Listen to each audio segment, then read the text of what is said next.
एक साधक ने प्रश्न किया है कि साधना का वास्तविक स्वरूप समझाइए।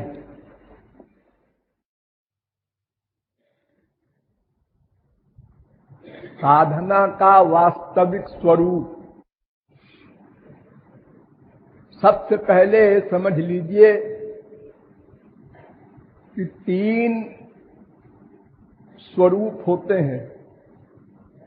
एक साधक का स्वरूप, एक साध्य का स्वरूप और एक साधना का स्वरूप।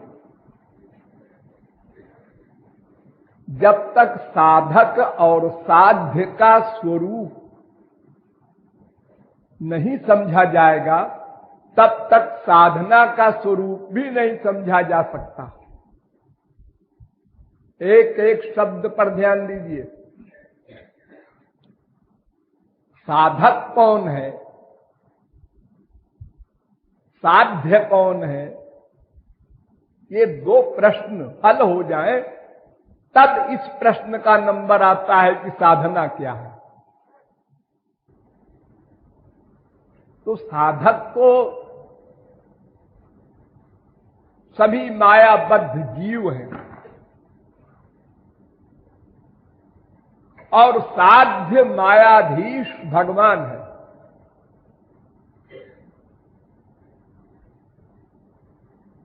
अत्यंत संक्षेप में मायाधीन जीव साधक और मायाधीश ब्रह्म साध्य।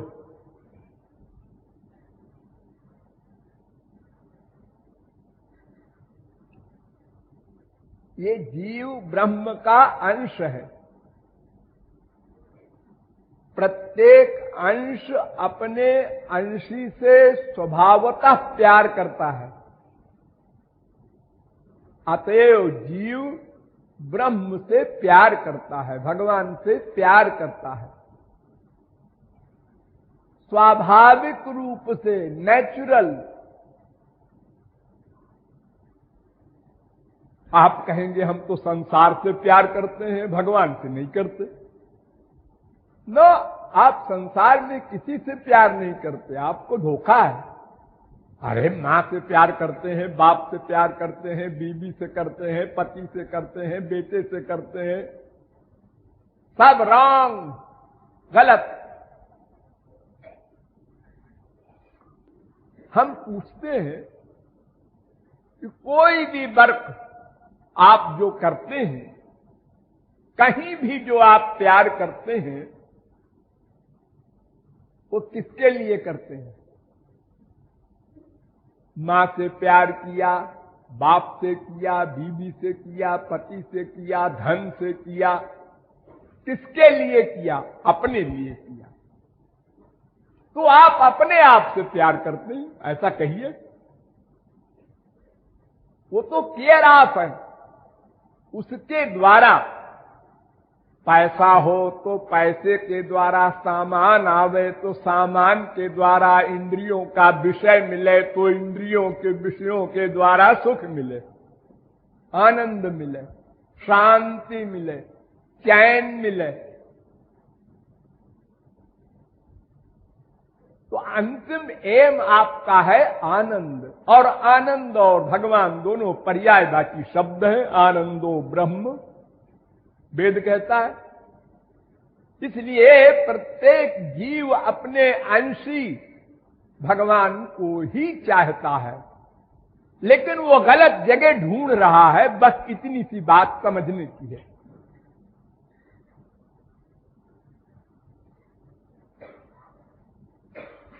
जैसे दूध में मक्खन होता है, कोई व्यक्ति पानी में मक्खन मानकर उसको मथरे। तिल में तेल होता है, सरसों में तेल होता है, मूंगफली में तेल होता है, लेकिन कोई बालू में तेल मानकर उसको पेर कर तेल निकालने की चेष्टा करे, ऐसी अल्पज्ञता, ऐसा भोलापन है। बस हमारे साध्य को हम जानते हैं। ध्यान दो, चींटी से लेकर ब्रह्मा तक सब अपने अपने साध्य को जानते हैं। साध्य माने एम, उद्देश्य, आनंद प्राप्ति। वो हमारा नेचर है, उसको कैसे हम छोड़ देंगे? भगवान को गाली दे रहा है शिशुपाल, क्यों? आनंद मिल रहा है। हम एक अच्छे आदमी की बुराई करते हैं, क्यों? उसकी बड़ी प्रतिष्ठा हो रही है, उसके खिलाफ प्रोपेगेंडा करो। उससे क्या मिलेगा तुमको? आनंद मिलता। जो काहू की सुनहि बड़ाई, तो सांस ले ही जनु जूड़ी आई। किसी की बड़ाई सुनकर उनको जूड़ी आती है, मलेरिया हो जाता है, परेशान हो जाते हैं, टेंशन हो जाता है। हमारी प्रतिष्ठा नहीं हुई, इसकी कैसे हो गई? हम लखपति रह गए, ये करोड़पति कैसे हो गया? ये दुष्ट का स्वभाव है। खल बिनु स्वार्थ परपकारी, अहि मूषिक इव सुनु उर्गारी। सांप काटता है जब किसी को, तो कुछ खून नहीं चूसता, उसको कुछ मिलता नहीं उस मनुष्य से, मनुष्य मर जाता है। चूहा कपड़ा काट देता है, दरी काट देता है, कालीन काट देता है, वो खाता नहीं उसको, खाली काटता है, आदत है। ऐसे ही दुष्ट का स्वभाव है कि अच्छे व्यक्तियों का, भगवान का अपमान करे, झूठा दोषारोपण करे और उनके दुख में खुशी मनावे। लेकिन इसका एम उसका भी वही है, आनंद मिलता है जी हमको, इसमें आनंद मिलता है। हाँ, देखो हमारे संसार में एक माँ को बच्चा होता है, हाँ, कितना कष्ट होता है बेचारी को 9 महीने, लेकिन आनंद मिलता है। हमारे बच्चा होगा, हमने माँ हो गई, हमने माँ हो गई। अरे इतना कष्ट पा रही है तू? अरे कष्ट फष्ट कुछ नहीं है रे। फिर बच्चा पैदा होने में इतना कष्ट हुआ, अरे कुछ नहीं है कष्ट। देखो बच्चा हमारा पैदा हो गया, इतना बढ़िया जीता जागता। फिर उस बच्चे की रखवाली में, पालन में कितना कष्ट हुआ मां को, ये और कोई नहीं सोच सकता। सो नहीं सकती रात भर। इस करवट सुलाया, बच्चे को पेशाब कर दिया, उस करवट सुलाया, फिर पेशाब कर दिया, ऊपर फिर पेशाब कर दिया। मां क्या करे? उठो, कपड़ा बदलो, मुसीबत है। लेकिन हमारा बच्चा है, नाक बह रही है बच्चे के, और साथ में बैठ के मां खा रही है, उसको एक गस्सा खिलाती है, एक अपना गस्सा खाती है, उसके मुंह पे अपना मुंह रख देती है गंदगी में। उसको बड़ा इंटरेस्ट आ रहा है, बड़ा आनंद मिल रहा है।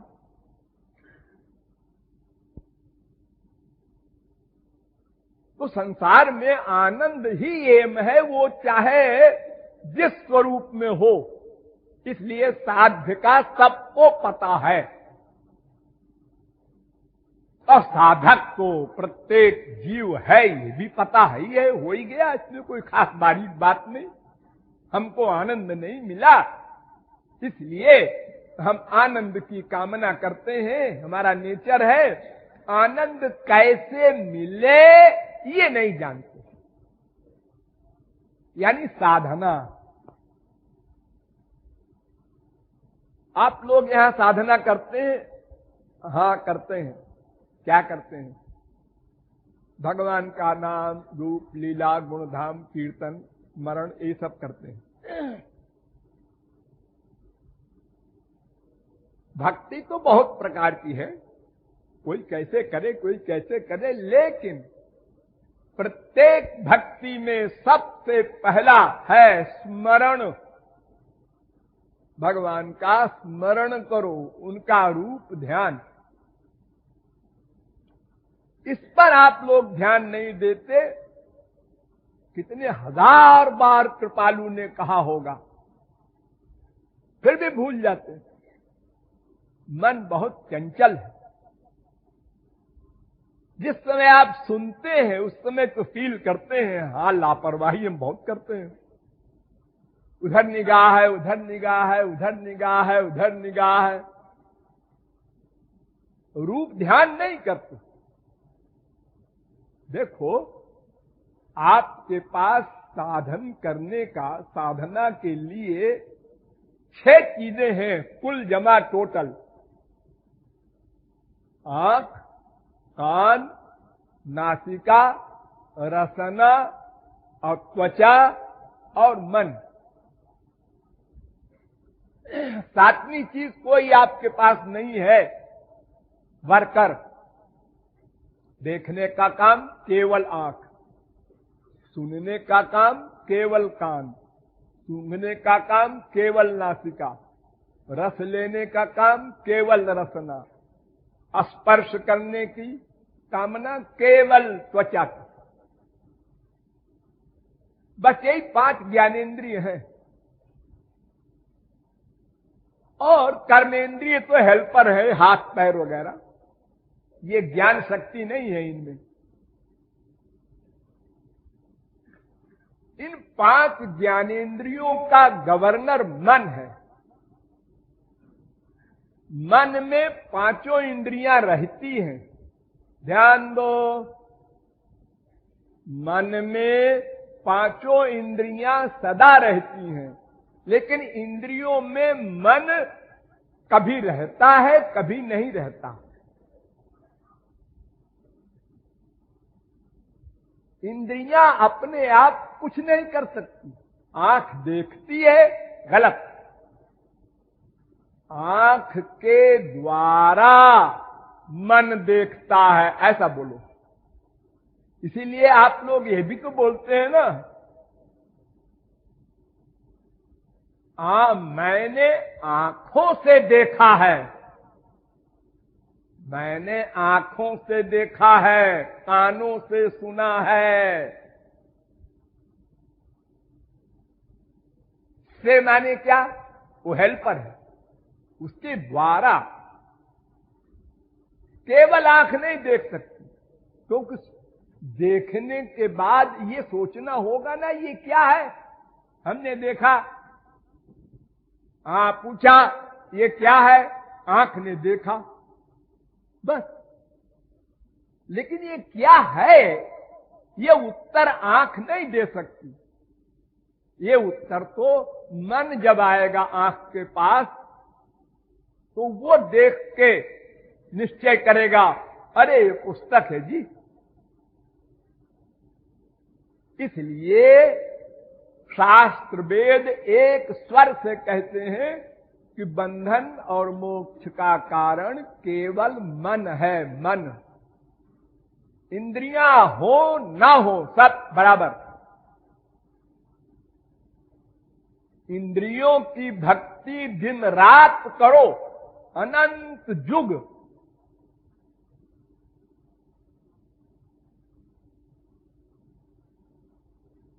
फिर भी कुछ नहीं मिलेगा। और मन से भक्ति एक क्षण को हो जाए तो भगवत प्राप्ति हो जाए। बहुजन्म करे यदि श्रवण कीर्तन, तभू ना पाए कृष्ण पदे प्रेम धन। गौरांग महाप्रभु ने कहा, अनंत जन्म कोई लेक्चर सुने और कीर्तन करे रसना से, इससे प्रेम नहीं मिलता है, भगवत प्राप्ति नहीं होती। मनेर स्मरण प्राण। देखो, शरीर में एक तो ये शरीर है, बॉडी, जड़, और इसमें एक प्राण है, आत्मा जिसे कहते हैं। वो निकल गई तो शरीर को आप जला देते हैं। 24 घंटे में उस दुर्गंध आने लगती है।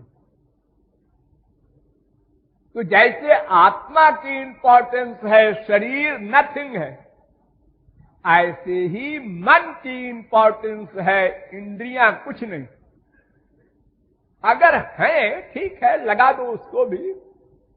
रसना है, आप गूंगे नहीं है तो राधे राधे बोलो, अच्छा वो हेल्पर है। लेकिन आप राधे राधे बोलें और राधे नौकरानी का ध्यान करें तो वही नौकरानी मिलेगी मरने के बाद, किशोरी जी नहीं मिलेंगी।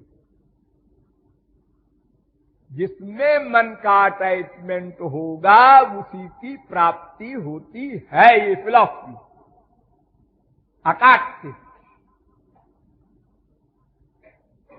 तो भगवान की भक्ति करना है, भगवान से मिलना है, भगवान के पास जाना है, सबका एक अर्थ है कि मन का लगाना, भगवान में मन को लगाना, बस यही एक साधन है। वो योग से करो, तप से करो, कर्म से करो, धर्म से करो, भक्ति से करो, उपासना से करो, ज्ञान से करो, किसी मार्ग से जाओ। जितनी नदियां हिमालय से निकलेंगी सब समुद्र में जाके समाप्त हो जाएंगी। जितने भी सही सही मार्ग हैं वो सब एकमात्र मन का भगवान में लगाना, मन का भगवान से संयोग करा देना, बस इसी का नाम साधना। अब चूंकि हम लोगों के संस्कार अलग अलग हैं, पूर्व जन्म में हमने किस प्रकार की साधना की है तो उस तरह से मन लगता है हमारा ध्यान करने में, वैसा करो। रूप ध्यान आवश्यक है। वैसे हम 3 साधनाएं आप लोगों को बताते हैं। नंबर 1 रूप ध्यान, नंबर 2 कीर्तन, नंबर 3 श्रवण। तो श्रवण को महापुरुष के द्वारा ही होना चाहिए, गुरु के द्वारा ही होना चाहिए, और कीर्तन तो अपना कहीं भी करो। तो गुरु तो हमेशा मिलेगा नहीं। हाँ, लेकिन आज के साइंस के युग में एक फायदा है, आपके पास लेक्चर सुनने के साधन है। कैसेट लगा दो, ठाट से घर में बैठे बैठे गुरु जी की वाणी सुनो। यही एक सबसे बड़ा आविष्कार का लाभ है इस युग में अध्यात्म लाभ के लिए। नहीं, प्राचीन काल में गुरु जी के पास जाओ, उनका लेक्चर हो तो सुने। फिर गृहस्थी आदमी कहां 24 घंटे पास में रहेगा गुरु जी के। लेकिन ये श्रवण भक्ति आजकल बड़ी सुगम हो गई है। हमारे तमाम सत्संगी कैसेट लगा देते हैं, अपना बैठ जाते हैं, परिवार वाले सुनते। हाँ, देख भी रहे हैं गुरु जी को, वाणी भी सुन रहे हैं, वैसे ही आवाज सब बाकायदा। ये साइंस से फायदा हो गया। तो ये श्रवण भक्ति है नंबर 3। लेकिन श्रवण हो चाहे कीर्तन हो, रूप ध्यान कंपलसरी है सबसे पहला। इसी को सासंग भक्ति कहा है गौरांग महाप्रभु ने। और अनासंग भक्ति उसे कहते हैं जो इंद्रियों से की जाए, मन का अटैचमेंट न हो। देखो हमारे अयोध्या में, वृंदावन में तमाम लोग देख रहे हैं, कुछ बोल रहे हैं, कुछ गाली दे रहे हैं किसी को, माला चलती रहती है, सीताराम सीताराम सीताराम, राधे श्याम राधे श्याम राधे श्याम। ये इंद्रियों का वर्क है।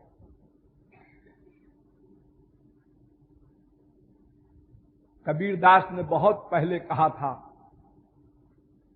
मन का फेरत जुग गया, गया न मन का फेर, और कर का मन का छाणु, अब मन का फेर। मन का अटैचमेंट होना चाहिए। भले ही एक बार तुम राधा कृष्ण मत बोलो। देखो, अगर बोलना आवश्यक हो, कीर्तन आवश्यक हो, तो फिर गूंगे लोग कहेंगे भगवान से कि हमको फ्री में भगवत प्राप्ति कराई जाए, क्योंकि हम गूंगे थे, हम आपका नाम कैसे लेते। लेकिन भगवान ऐसा नियम बनाते नहीं कि कोई बोल सके कि मेरी आंख नहीं है, मेरे कान नहीं है, मेरी नासिका खराब है, मेरे रसना खराब है। अरे मन तो है, हाँ मन तो सबके पास है, बस बस मन मुझे दे दो।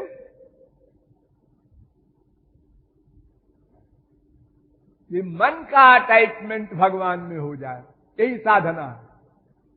और कैसे हो गए? ये 3 साधना मैंने बताई, स्मरण, कीर्तन, श्रवण। और भाव क्या बनावे? भाव ये बनावे, पहले पहल हम लोग स्वार्थी है ना, हाँ, आनंद चाहते हैं, हाँ, भगवान के अंश है, हाँ, ये सब समझ गए, हाँ समझ गए। तो देखो, जो व्यक्ति जो कुछ चाहता है वो पहले पता लगाता है कि वो कहां है, वो सामान किसके पास है।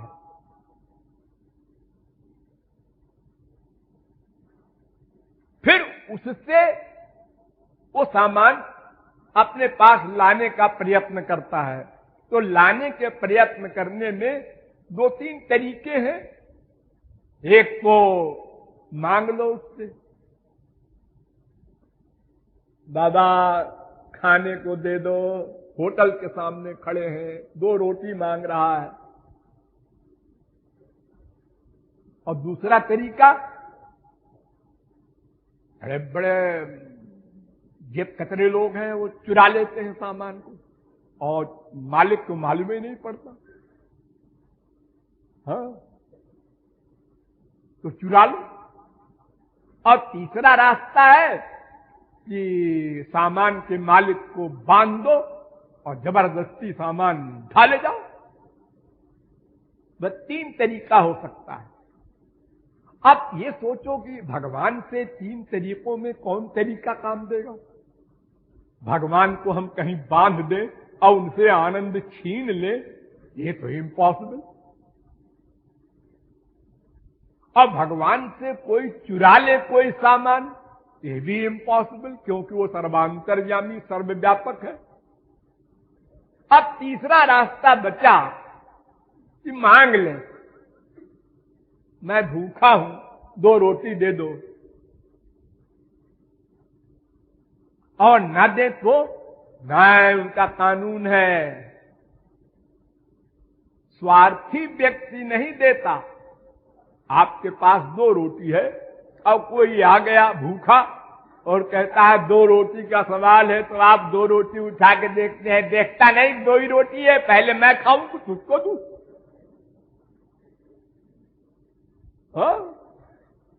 मनुष्य ऐसा नहीं कर सकता कि 2 रोटी उसको दे दे और स्वयं भूखा रह जाए। लेकिन भगवान ऐसा करता है। क्यों? इसलिए कि भगवान को कोई स्वार्थ नहीं है, उसको किसी चीज की कामना नहीं, वो परिपूर्ण है, खाली देना देना जानता है, उसको लेना कुछ है ही नहीं। और फिर हम लोगों के पास तो कोई सामान ऐसा है ही नहीं जो भगवान के लायक हो। शरीर घोर गंदा, दिन भर पसीना निकलता रहता है, मल मूत्र का एक पिटारा है, मन और गंदा। हम भगवान को क्या दे सकते हैं कि उनके काम आएगी वो चीज? तो इसलिए बस एक ही तरीका है साधना का, एक ही अर्थ है कि हम उनसे मांग लें, लेकिन सही सही मन से मांगे। जब कोई बहुत भूखा होता है 3-4 दिन का, तो मन से मांगता है रोटी, और अगर आधा पेट भरा है और फिर रोटी मांग रहा है तो मांगने की आवाज में परिवर्तन हो जाएगा। अरे नहीं देगा तो क्या है, आधा खाना खाए ही है, काम चलेगा। और अगर फुल है, पेट भरा हुआ है और फिर मांगता है तो न देने वाले को देख के हंसता है, अरे बेवकूफ, मैंने तो ऐसे ही एक्टिंग की थी, मेरा तो पेट भरा। तो ऐसे ही हम भगवान से उनका दर्शन, उनका प्रेम, उनका आनंद, उनका ज्ञान, ये जो मांगते हैं तो मांगने में हमारी गड़बड़ी है। जैसे एक छोटा सा बच्चा न मां को पहचानता है, न शब्द बोल सकता है, अब भूख लगती है बेचारे को तो बस रो देता है, आंख बंद करके रोता रहता है। ये भी नहीं जानता कि मैं ऐसे रोता रहूंगा तो मां आएगी, कोई मां होती है वो फिर दूध पिलाएगी, कुछ जानता फानता नहीं है, खाली रोता है कि कोई हमारी सुनो। ऐसे ही ये भगवान हमारी मां है, हम उसको जानते वानते कुछ नहीं है। थोड़ा बहुत जो पढ़ लिया सुन लिया वो भी शब्दों से है, वास्तविक ज्ञान तो महापुरुषों को होता है। लेकिन अगर हम रो करके पुकारें मन से, अंतःकरण से, उसी को शरणागति कहते हैं, कंप्लीट सरेंडर। जब पानी में कोई डूबता है, तैरना नहीं जानता और हाथ ऊपर को उठाता है और मुंह से बोल भी नहीं सकता, पानी के अंदर है मुंह, तो उसका इतने भावार्थ है कोई बचाओ। उसी प्रकार ये काम, क्रोध, लोभ, मोह, मद, मात्सर्य, ईर्ष्या, द्वेष, पाखंड की चप्पलों के मार से हम दुखी हो रहे हैं प्रतिक्षण। हम रोकर भगवान को पुकारे, बचाओ, अपनी माया को हटाओ, हमको अपनाओ, अपना प्रेमा रस, प्रेम रस, प्रेमानंद पिलाओ। संसार न मांगो, मोक्ष न मांगो, सबसे बड़ी चीज प्रेमानंद। तो साधना बड़ी सीधी सी है, पहले भगवान का रूप ध्यान करो। एक प्रश्न और है इस बीच में, आप कहेंगे क्या रूप ध्यान करें, उनको तो देखा नहीं, एक बार दिखा दो फिर देखो हम कैसे रूप ध्यान करते हैं। हाजी एक बार देखने से आप रूप ध्यान करेंगे? दिन में 1000 बार आप बीवी को, पति को, बाप को, मां को देखते हैं, आंख बंद करके बनाइए शक्ल, नहीं बना सकते। वैसे ही कान हो, वैसे ही नासिका हो, वैसी ही आंख हो जैसे आपके बाप, मां, बीवी, पति की है, नहीं बना सकते। तो एक बार देख के क्या बनाएंगे आप? आप लोग किसी चीज को देखते हैं एक बार और फिर 10 साल बाद वो चीज फिर दिखाई पड़ी तो आप समझते हैं नई चीज है।